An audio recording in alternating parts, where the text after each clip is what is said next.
Nitwa Pastor Munezero, ubundi ni umwana wacu,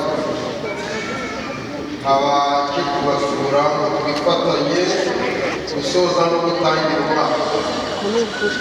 Ubwo rero abera b'Imana twari kumwe bampaye intashyo muzakiza. Murakoze, badusome ijambo ry'Imana.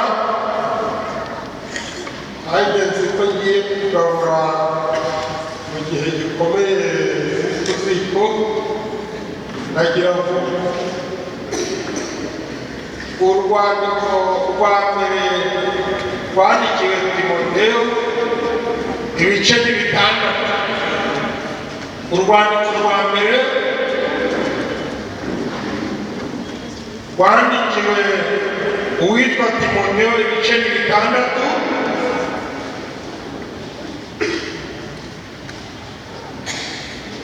Umurongo wa gatandatu, ibice bitandatu, umurongo wa gatandatu. Muranyemereye nsome. Icyakora koko kubaha Imana iyo gufatanyije no kugira umutima unyuzwe kuvamo inyungu nyinshi. Bari ntacyo twazanye mu isi, andi ntacyo tuzabasha kuyikura, ariko ubwo dufite ibyo kurya n'imyambaro biduhagije tunyurwe nabyo. Ubutumwa bwiza uko bwanditswe na Yohana ibice 11 umurongo wa 44. Yohana 11:44. Abo turi kumwe, haleluya, amen. Murakoze. Narigize ngo mwagiye ija abibagirwa vuba. Turasomye ngo icyakora koko kubaha Umukiza iyo uwubasha Umukiza afite afite n'umutima unyuzwe akunze kuvanamo inyungu zingana iki nyinshi. Epfa akavuga ngo nuko yemwe abafite ibisorori bigahagije n'imyenda mugaragaze ko mu rugo bihari. Ntiwikunde nk'utagira igisorori ahubwo unyurwe nabyo ubigendere. Aha dusomye 44:11 Yohana aravuze ngo uwari upfuye arasohoka azingazingiwe mu myenda amaguru n'amaboko n'igitambaro gipfutse mu maso he. Yesu arababwira ati nimuhambure mumureke agende. Nuko benshi mu bayuda bari baje kwa Mariya babonye icyo akoze baramwizeye, ariko abandi muri bo bajya ku bafarisayo bababwira ibyo Yesu yakoze. Abatambyi bakuru n'abafarisayo bateranya urukiko barabazanya bati tugire dute ko uwo muntu akora ibimenyetso byinshi? Munyemerere aha ku rurembo ngomba gusoma amagambo akwiye wenda mu paruwase, ariko ndayahina kugira ngo dufashe. Ubutumwa bwiza uko bwanditswe na Luka 7:14, ubwo birasaba ko Shizirungu asoma Zaburi ya 4:8 maze tukaja iwacu. Ubutumwa bwiza uko bwanditswe na Luka 7:14 ngira ngo yego aravuze ngo yegera ikiriba gikoraho, abakikoreye barahagarara ati muhungu ndagutegetse byuko. 8 birimo yego yemfashe. Usome mu izina rya Yesu Kristo. Ibyishimo umutima wanjye biruta ibyo burumbuke bw'amasaka. Aho hejuru gake Uwiteka tuvushirize umucyo wo mu maso hawe, ushire ibyishimo mu mutima wanjye biruta ibyo burumbuke bw'amasaka n'ibintu. Amen. Ntabwo ugiye kurya upfuka umunwa, nimufate pozisiyo nk'iyo abagiye kurya. Amen. Ntabwo ugiye kurya wibindamo amaboko. Reka reka. N'umubwiro wawe agasohoka abafite icyo ntavuze kubw'umutekano wanjye. Ibi biryo ni imvange, ntabwo ndabigisha ahubwo ndabahanurira. Nimubyemera muvuge ngo amen. Amen. Ikintu kimwe ndavuga igituma abantu badashima, kabiri ndavuga igituma abantu bashima, gatatu ndavuga ariko haleluya. Amen. Ndavuga icyo umuntu yashima, yego ariko haleluya. Amen. Kane ndavuga icyo mwibeshe. Abantu benshi haleluya. Amen. Bazi ko gushima biba byatewe n'ibitangaza byinshi, kuko mwavuze ngo imirimo yawe Mana iratangaje. Nanjye ndazaniye abantu ariko haleluya. Imana yakoreye imirimo baragushima. Mbazaniye n'abandi bantu bashimye ari nta kibazo, ahubwo biteguye bizajya kandi barashima barayihamya birabanezeza. Umwanditsi aravuze ngo ushire ibyishimo mu mitima yacu biruta ibyo ku burumbuke bw'amasaka. Ibyo bivuze iki? Bivuze ko hari ibindi bituma twakwishima kandi tugashima n'Imana, kuko igihe cyose utishimye gushima Imana bizakora. Mbere y'uko ushima urishima, iyo wigaye gushima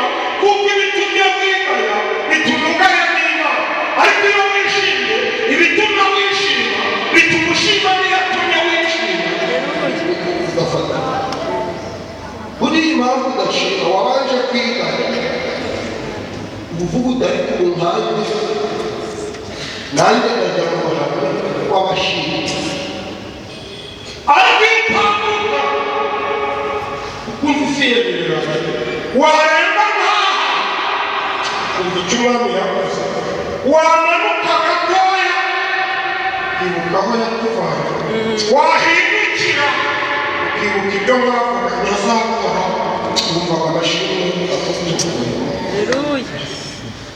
Urakoze cyane. Haleluya. Ariko haleluya. Imana ntimwirenge.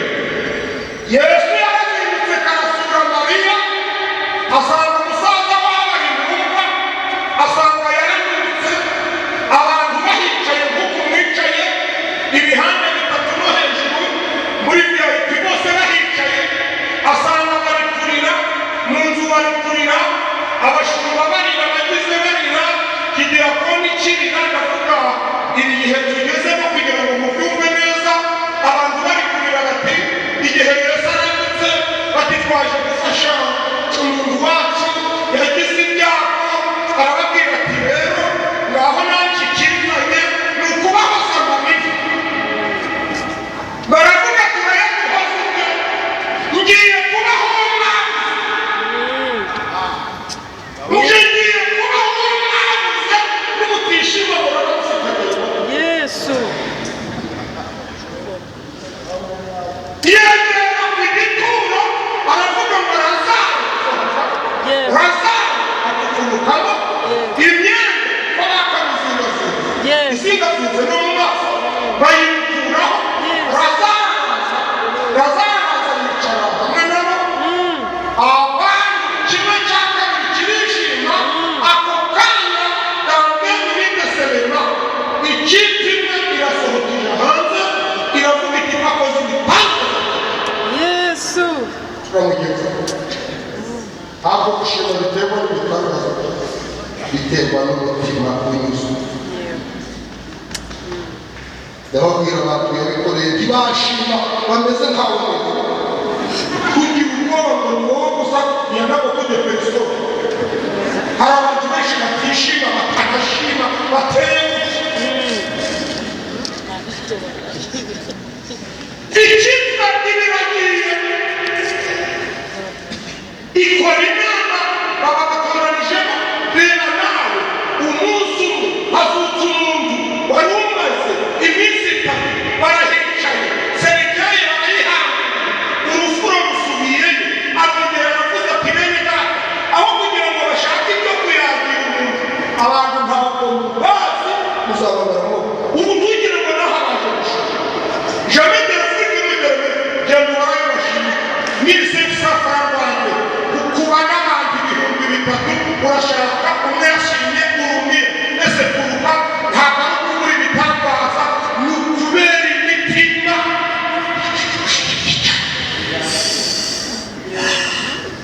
naho ukabaganiza imitobe biratangaje kumva umuntu ufite dawidi asoza umwaka akaza gushimisha ni ikibazo bitewe n'igitangaza iki iri buye rirumye iri buye ntimuzariki namwe simwe ni ibitangaza Yesu yaravuze ngo byavuye ku ibuye biramushingira bigwa ku ibuye imuha imodoka bigwa ku ibuye imutabara bigwa ku ibuye imukiza indwara bigwa ku ibuye ikuraho kovide bigwa ku ibuye n'ubu bari kuri telefone bati udusange kuri hoteli Yesu noneho Yesu Mariya agira ngo abaje bose bari bafashwe bishimiye ko azutse mu kanya gakibona igitero kiraje bati Yesu ariye agira ngo baje kumufelisita bazanye kado murakoze ko wazurimo bati ibi wabikoresheje nawe none si musanze murategereza gushima yakoze izahakurikira icyo yakoze kuri Lazaro ko batashimye urugo nyagira amagoro heba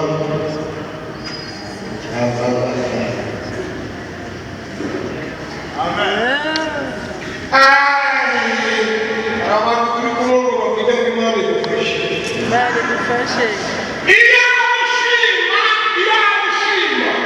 nta muntu urangije umwaka wumvaga ijambo ry'Imana amaze kuba watsinzwe bitanga ntasoma n'inyigisho biruta ko wavuye mu kwa mbere ukagera mu kwa kabiri ukagera mu kwa gatatu ukagera mu kwa kane ugakira abarozi ugakira abagome duturanye ugakira amahembe ugakira impanuka ugasoma ubu nasoma n'abashumba nabo n'abaturage Urakoze mwana. ndasoma isomo rigutanga kandi umuntu natwe ndasoma isomo rigutiye gukuye muri burera utambitse ibirenge muri gutanga impasha wagera imana ikabimorora kuko ndasoma ibintu ubwira imana ngo umutima unyuzwe naho imirimo warayikora imana igaha umutima ugize ute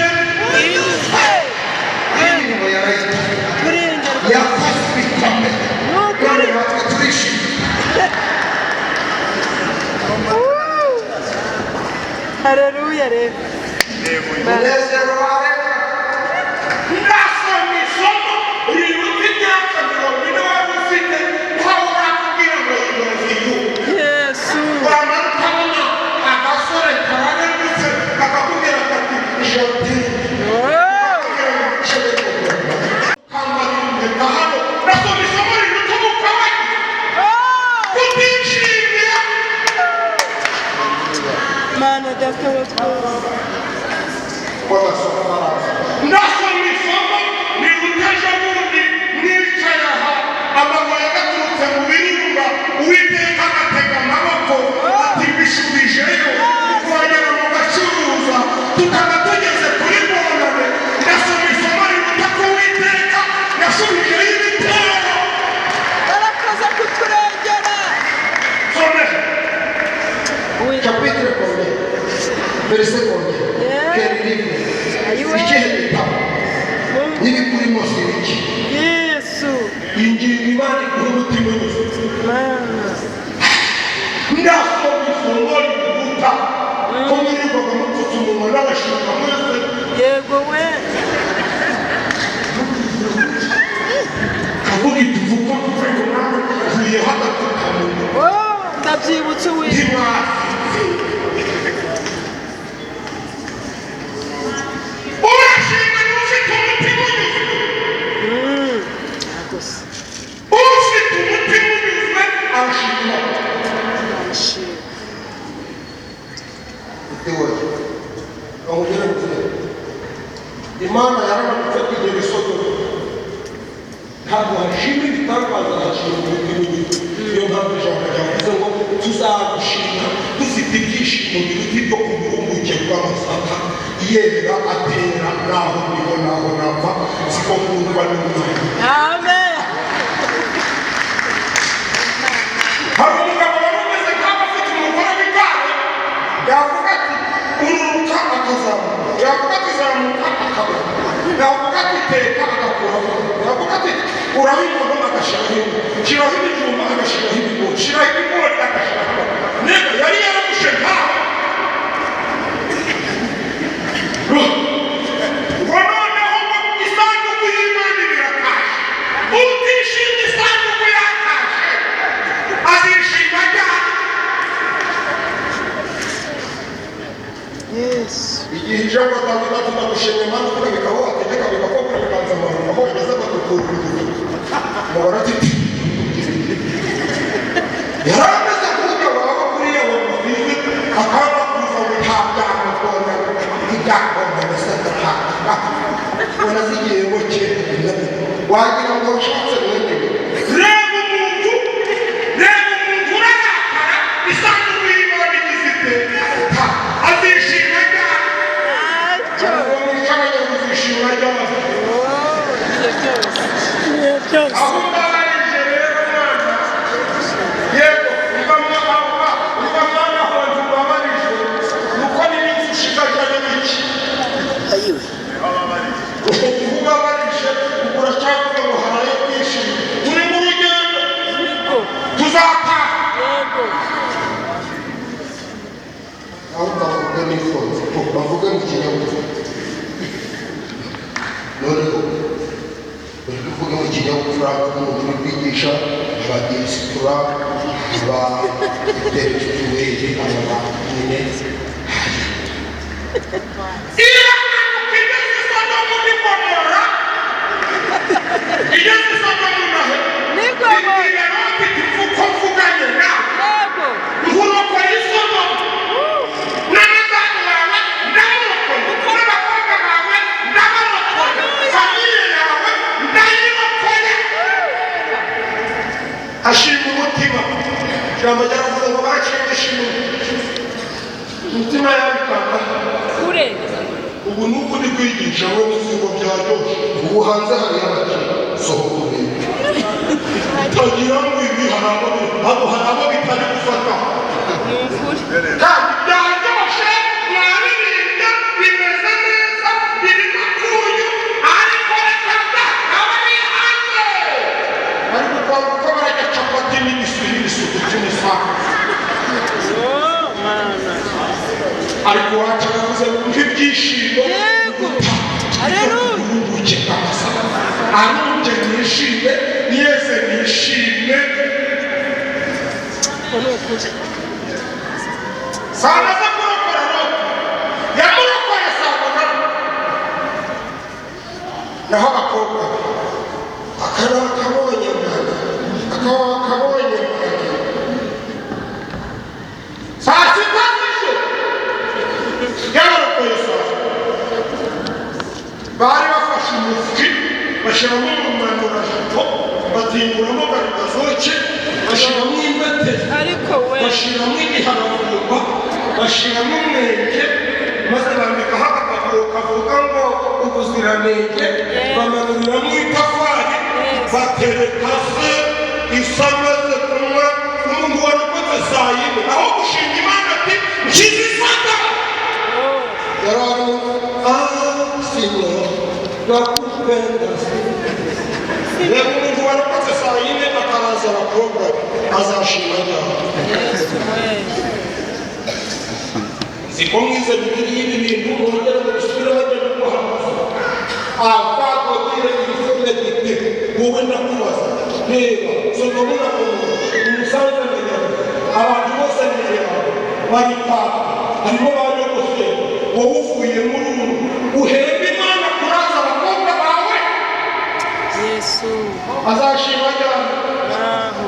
ngo babashima ngo hari ibyo ngo ntabwo yakoze niba yakora umuntu bikamutera mu jisho ryawe wanayimara Yo. rata mwami wawe Warakoze Yesu. aka birakoveho warakoze Warakoze Uwiteka. uje muko abantu mashini ufite icyo mufashe nk'umutuhe ufata wowe urabona Munezero ni umuvugabutumwa singira papa singira mama singira baki wowe uri kumwe na papa ugendana na mama tuziye gusenga biri mama bavuga ati mwana uvuga ati yego pere manuka umanuka fata yego ukabura n'ituma ry'atanu ngo yabize ababyeyi We. Uwiteka. uzashima bagiye mwaburiye amatwirira ntikusanga n'abatukabona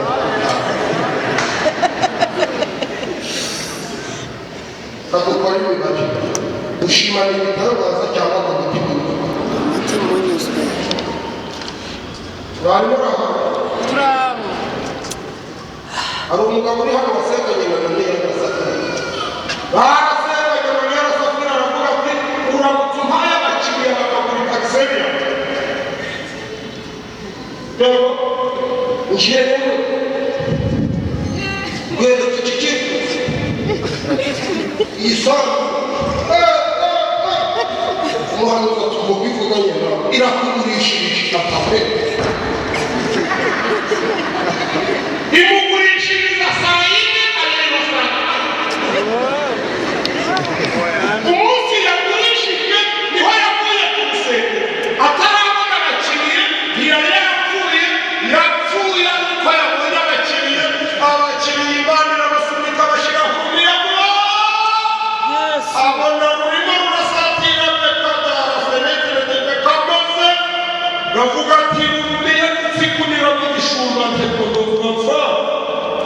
divisé par les deux. Avoir conscience. Non, il n'y a pas de problème. Ntabwo Imana yari yakoze. Ariko haleluya. Amen. Ntabwo ari haleluya. Amen. Mwihangane haleluya. Amen. Bavuga cyane kuzashima yakoze.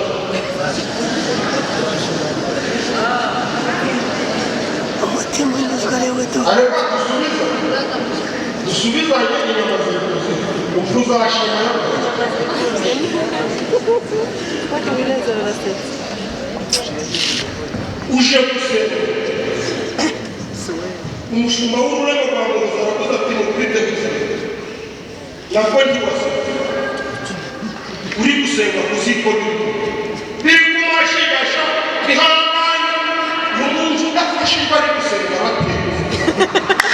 Azafashwa ari gusenga bamuteye. Mana we. Ariko muvugire ngo Imana iduhe umutima unyurwa. Imana ibahe umutima unyuzwe. Ibintu bye yarabikoze. Yatorokoye urupfu rukomeye. N'uyu munsi iracyaturokora. Kandi izakomeza kugira uta kuturokora. Abashimiye ibyo yakoze bavuge ngo amen. Yarakoze nuko mutanyurwa. Warakoze Yesu. Ati yarakoze. Warakoze kuturengera. Urifuza akabona ko ufite imiti utiyakagaje. Ntabwo yamanda. Wari ikintu ufite urukingo rutuba muri Pantagone ko yahiye imirimo y'Imana. Wari wisize ku nshase ko ntabwo. Ubwire ko n'ukuntu muri amahanga y'Imana barabajyaga akarima k'igikoni kugira ngo ibyiza bifite ibyanyu ko ntabana ubwo si ubuntu bw'Imana. Ariko mukoze imibare nta kimana yakoze. Yarakoze ntabwo yakoze. Niswema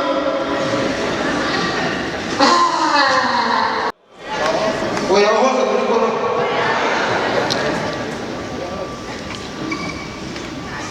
Hari n'uwakwegereza korona. Iwirirwa kuri muri rero yagiye kuwa gatanu na kabiri. Nyina Siko wirirwa. Romu mami yarakugoro yaragutoranya akwiyegereza. Agushira mu ngabire, agusuka ingabire. Ngo ntacyo kwishima gihari. Ibyo kwishima bigize ite? Izahora. Ubwira ikintu cyatuma twishima. Muravugira ngo Amen. Amen.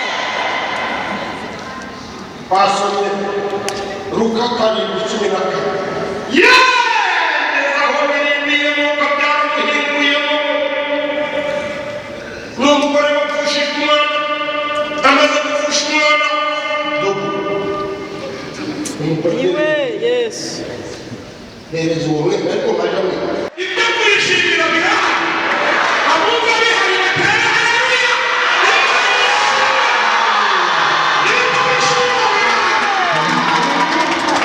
Ibyo kwishima bigize ite? Ngo ni ukuri kw'ijambo. Yenda turavuga.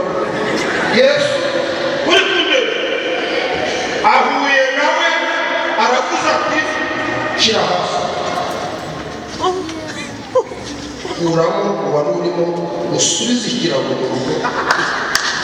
Mbihagarikiye aho bari bakugejeje. Yego.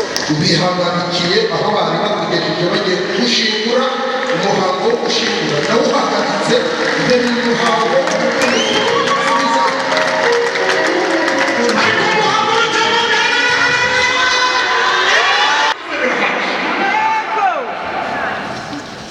Bigitura.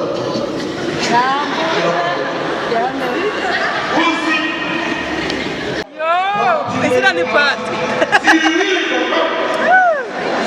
Ikakujyana kuri pati, ikagushyira kuri pati.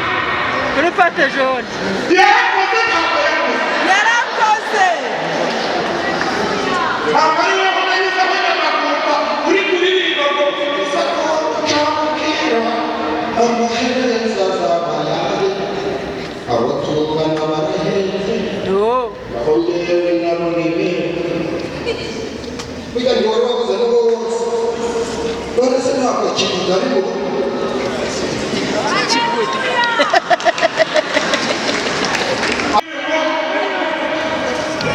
Turakwibutsa uwitwa. yabahaganiza batujije abagesera n'abasenga n'abasore Ari bati gusa abahungu bikoreye bagasohoka mu rugo bakagera hafi y'irindi yesu yakwitegereza irindi bakujyanyemo akavuga ngo uko uvuganye nawe abari bakwikoreye ushyire hasi bakaba baragutuye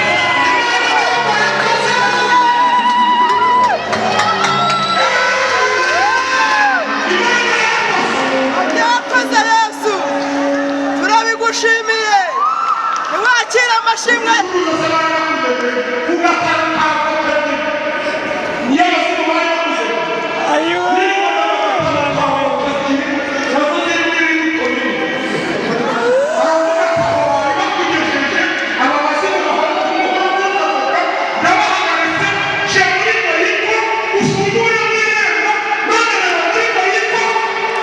Yego. Ako kana. Ariko rata batugeze.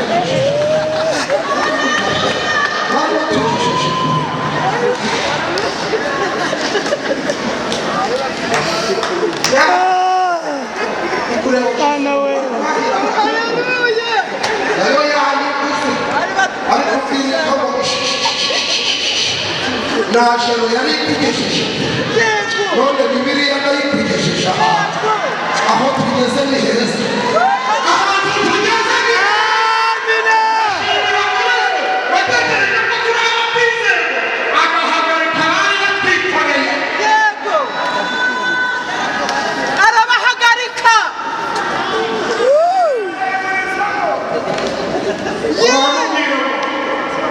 ngo baramubwira ngo imva irishura imva irishura ko twari twatuye imva izirishura baravuga ngo mubwirisha akajya agiye gucukura n'ipamba ariko yishimiye umuhungu agaruka bonye nawe bari bakugejeje kuko watangiye kugira amaguru atabenshi Yego. kamwe akoresha bagenda guciyeho ko byarahitye burya wari ugiye soko kugarurira kuko wari utangiye kujura cyangwa urengera umuntu gacurebye burya wari waje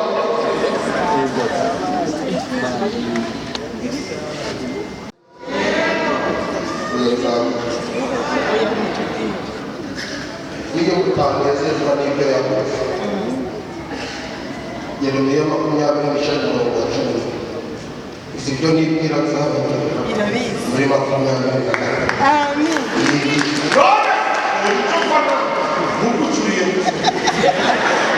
Hari ibyiza yatugirira. Amina. Nibyo. Kwirimbi. gutwara imodoka duhirirwa twari gacugu dusa bose bamugeze bari kuvuga ibyongereza tubirirwa muri mana enemy ati oya papa uti bo kinarindiriwe naho ntabwo wibagiwe wawe none ntibashobeye bose bamugeze wari utangiye kumuha 40 wari wanjye basirikare muri hano dore ngo murareba wari utangiye kuvuga ngo wanyice ko ari ntazi kujya wari wanjye aho ari ugutinyura naho nicyo avuga iti uko avuganya wikwibaza baza kurebera akareba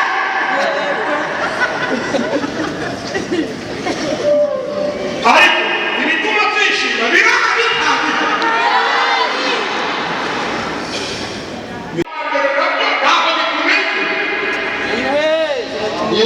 mbere hurabikaye none kwa kabiri yego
Sibyo nibwira ku bageni.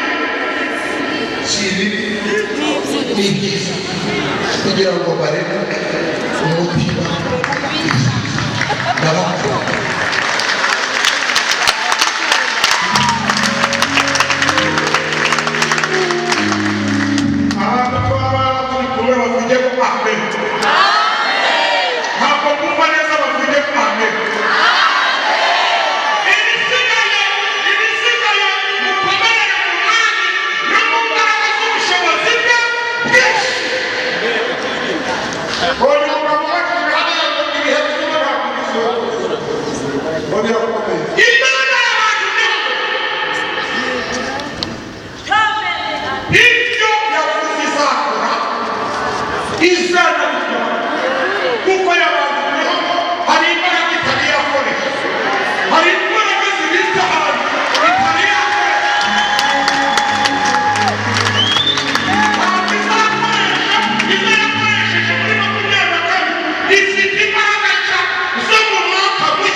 iminsi yakomera habonetse nk'ishyamba habwira Vestine rikura mwana turye tunywe biro mushaje ntabwo wakwibikaho ibintu ngo yibire ibyo yibika ifite imbaraga y'ibiti ihagarara hano mu ntebe ihagarara hano ireba nk'iriya muri metero 800 iri kuyinziga ku baba itayakoze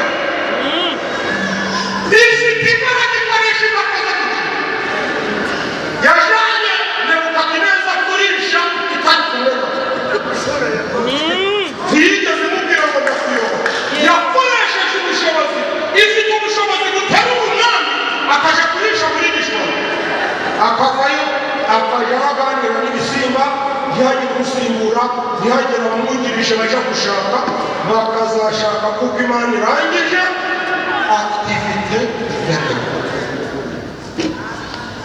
yesu ari ubushobozi ariko wirirwa mu guhaye igitenge bijya ni ibintu bigiraga abantu ngo muje mumugeraho mu bwite ifite ubushobozi bureba imana zifite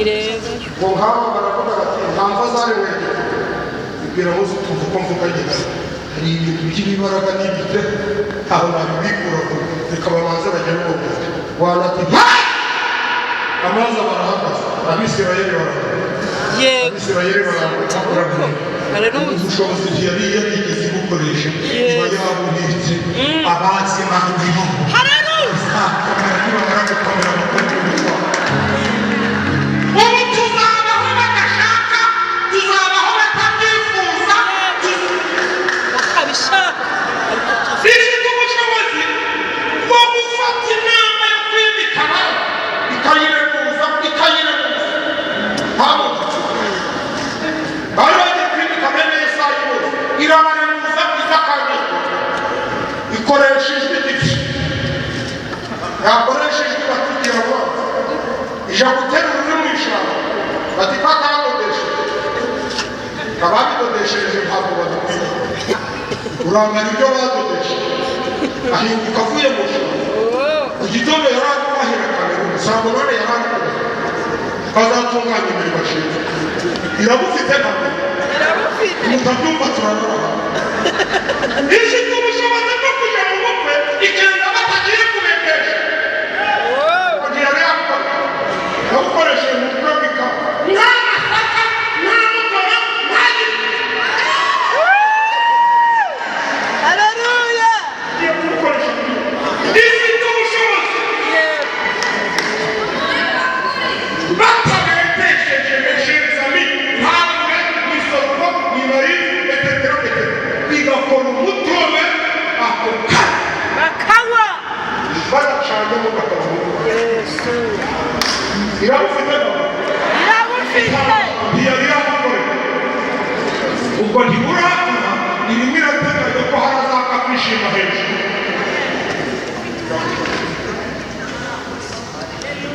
ifite ubushobozi bwo gufata umuntu wapfuye akanwa ikamuzura ikintu ukayibebweke yego ntabwo mukuru ifite ubushobozi bwo gufata umugore wakize aguruka ikamubwira ngo nubwo wakize subira mu mihango imihango ikamwukurikaga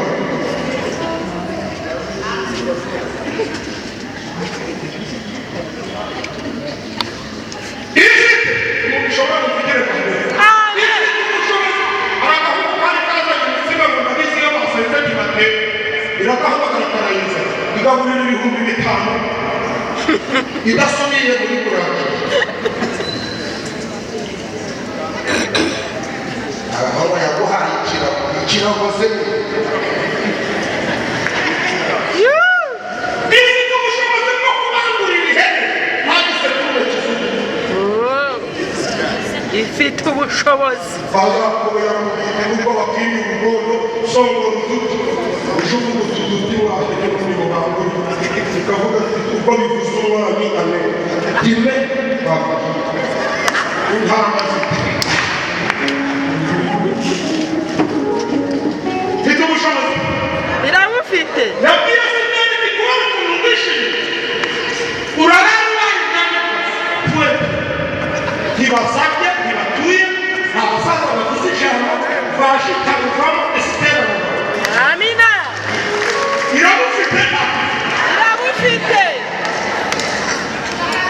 ndamufite we asigara ko sinarizi wakora ubukwe ifite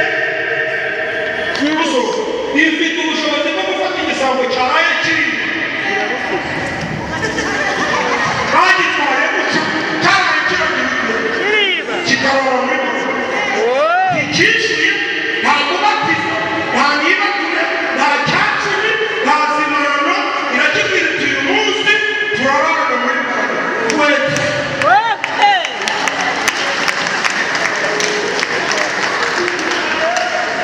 ifite ubushobozi